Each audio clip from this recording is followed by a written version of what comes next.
Hello, this is not financial advice, so please like and subscribe, turn bell post notifications on for our 5-minute review and DCF of Smith & Wesson stock. So right off the bat, we're taking a look at the price action with Smith & Wesson following their beat of Q1 earnings. So shares are trading higher after a beat on Q1 earnings. Side note here, this is a site that I subscribe to. I pay for Qualtrim. I think it's great. I don't have any affiliation with the site, but wanted to give a shout out to Qualtrim, and I'll also be leaving a link in the description below. So let's start right off and look at what's going on with the price after their earnings beat. So they reported yesterday, and today the stock traded up 10.9%.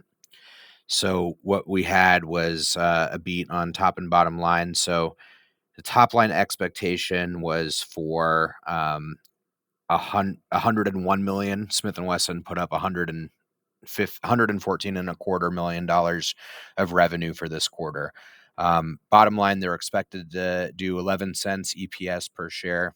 They did 13. So they beat 13 to 18% on the top and bottom lines, and the stock responded by trading up almost 11% today, which is great for me because this is a long holding of mine.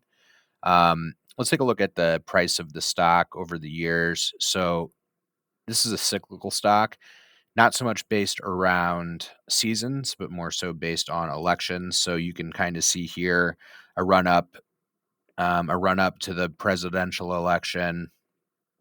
Barack Obama stock ran 100 points, draws down 90 points. Another election coming up in 2012, stock ran 200 points, drew down 40 points.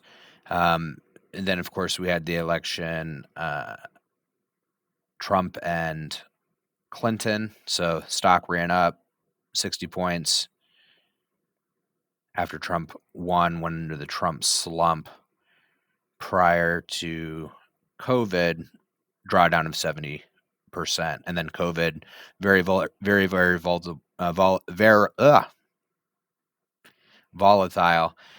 with COVID. After drawing down 70-80% or whatever, it went up 435%. Unfortunately for me, I started buying sometime around here. But yeah, so you can, with a long enough time perspective, you can look at this stock and just have an understanding of how elections are going to have an impact on the price.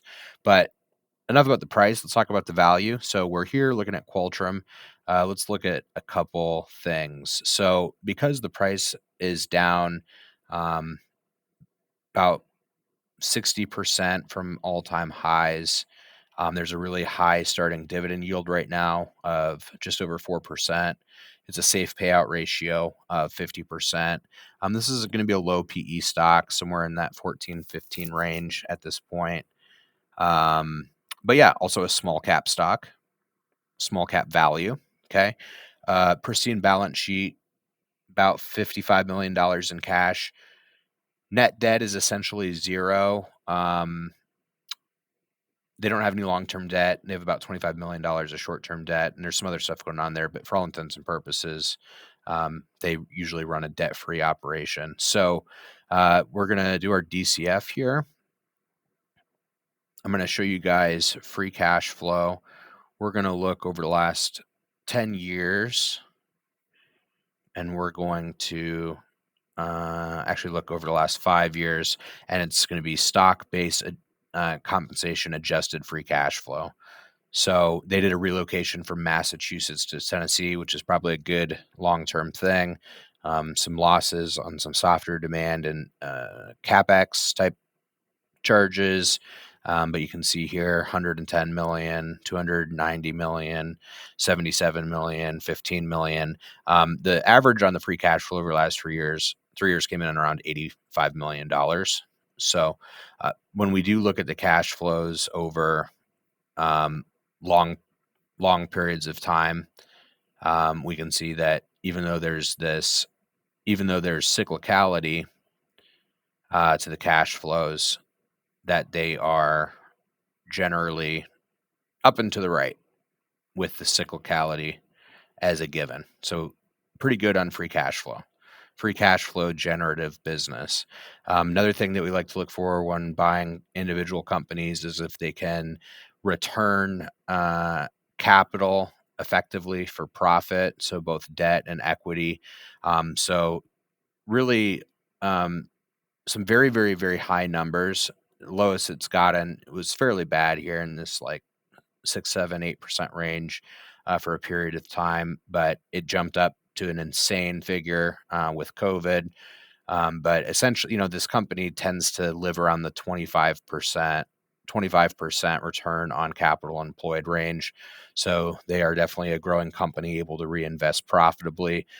We also like to buy companies where they're not diluting us. So over the last 10 years, they've been buying back shares.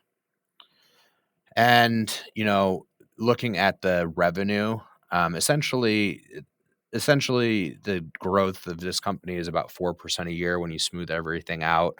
The assumptions that I've made are more conservative than that. So I think that almost covers everything. We're going to go right into our DCF and get a understanding of where the stock is trading at. Let's just check the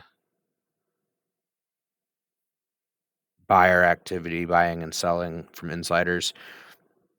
Early this year, some people on the board sold it at a price that is lower than what it is at now. So maybe people sell for all sorts of reasons. What we look for there usually is buys. But all right, I think that we have the information that we need.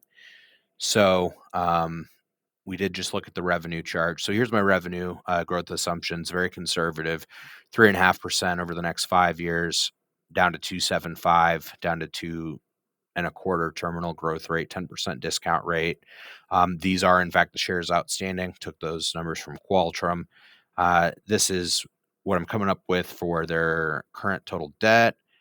More cash on hand than debt by 2x, and then on an average annual basis, much more free cash flow than both their debt as well as their cash on hand. So with these reasonable assumptions in mind, stock's currently trading for $11.65. Take a quick look at the price chart one more time. Trading for $11.65 currently. So, the value of the stock is there. I'm drawing a line. Price goes up and down. Value of the stock's probably somewhere in the middle. So current price of $11.65. What I came up with for the fair value, about $26. I think it's significantly undervalued for all the reasons included: buying back shares, returning capital efficiently, low debt, high cash, free cash flow, generative, small cap stock, not a lot of coverage, or understanding of the products on Wall Street. So it's one that I own. It's one that I'm long on. And I hope you enjoyed the video. If there's any stock you'd like for me to review, post the 3 symbol ticker in the comment below, and I'll do a video for you. Maybe even tomorrow. All right. So like, comment, share, subscribe, post notifications on. Thanks for tuning in, and I'll catch you on the next one.